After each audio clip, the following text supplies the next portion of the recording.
잇몸이 많이 내려가거나 치아가 많이 파여 있으면서 잇몸이 같이 내려가는 치아가 굉장히 많다면은 한 번쯤 고려해 볼 만한 피놀 수술에 대해서 설명을 드리려고 합니다. 이 피놀 수술 같은 경우에는 제가 2020년도에 LA에 가서 피놀 수술 개발자인 닥터 존 차오를 통해서 전수를 받은 것인데요. 이 수술의 특징은 잇몸을 절개하지 않고 입천장에서 잇몸 조직을 떼서 그렇게 수술을 하지 않아도 된다는 것입니다. 절개를 하지 않는다는 것이고요. 이 수술 같은 경우에는 잇몸에 간단하게 한 3개에서 5개 정도의 구멍을 뚫습니다. 구멍을 뚫어서 잇몸을 최대한 치아 쪽으로 끌어내리고 잇몸이 내려간 부분까지 원래 잇몸 상태대로 커버를 하고 그 부분을 콜라겐 막을 대신 이식을 해서 잇몸이 다시 내려가지 않게끔 그렇게 고정을 한 상태에서 스스로 우리의 잇몸이 생리적으로 적합한 부위를 찾아가도록 하는 수술입니다. 오늘은 피놀 수술을 직접 한 케이스를 통해서 피놀 수술에 대해서 좀 설명을 드리려고 합니다.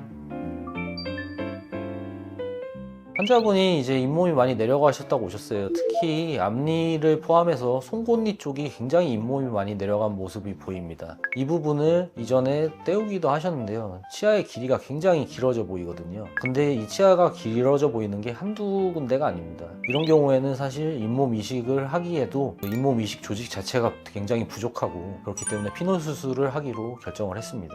그래서 피놀 수술을 하고 수술 직후에 확인을 해보면은 잇몸이 내려갔던 부분이 거의 다 잇몸으로 커버가 된 부분을 볼 수 있습니다. 그래서 치아의 길이가 굉장히 짧아져 보이는데요. 보통 이 상태대로 최초의 2주가 중요합니다. 그래서 2주 동안 가글 하듯이 입안을 막 오물오물 한다든지 식사하는 것도 굉장히 주의해 주셔야 되고요. 그리고 칫솔질을 하는 것도 주의를 해주셔야 됩니다. 칫솔질을 차라리 안 하는 것도 괜찮습니다. 치과에서 어차피 관리를 하면 되니까요. 그래서 2주 후가 지났을 때 잇몸이 어느 정도 1차적으로 안정이 되는 부분이 보이고 그리고 또 6주까지는 좀 더 조심을 해줘야 됩니다. 그래서 이 환자분이 이제 6개월이 지났을 때 다시 내원을 하셨는데 잇몸이 처음보다는 조금 내려가긴 했지만 원래의 이 환자분한테 적합한 생리적인 위치대로 그 잇몸 조직이 잘 자리를 잡은 모습이 확인이 됩니다.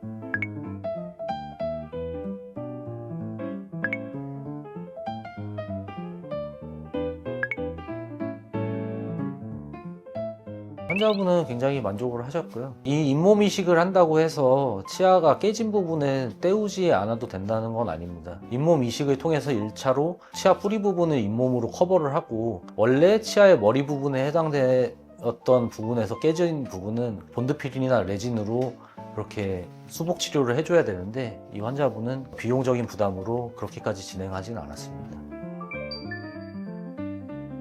피놀 테크닉 같은 경우에는 제가 얼마 전에도 닥터 존 차오로부터 연락이 왔는데 제가 이제 케이스를 많이 공유를 하면서 얘기를 많이 하는데 이 피놀 테크닉에 대한 전수자가 대한민국에 3명밖에 없거든요. 그 중에 한 명이 접니다. 제가 케이스를 많이 공유하다 보니까 실제로 존 차오 박사의 강의에도 제 케이스가 많이 이렇게 사용이 되고 있습니다.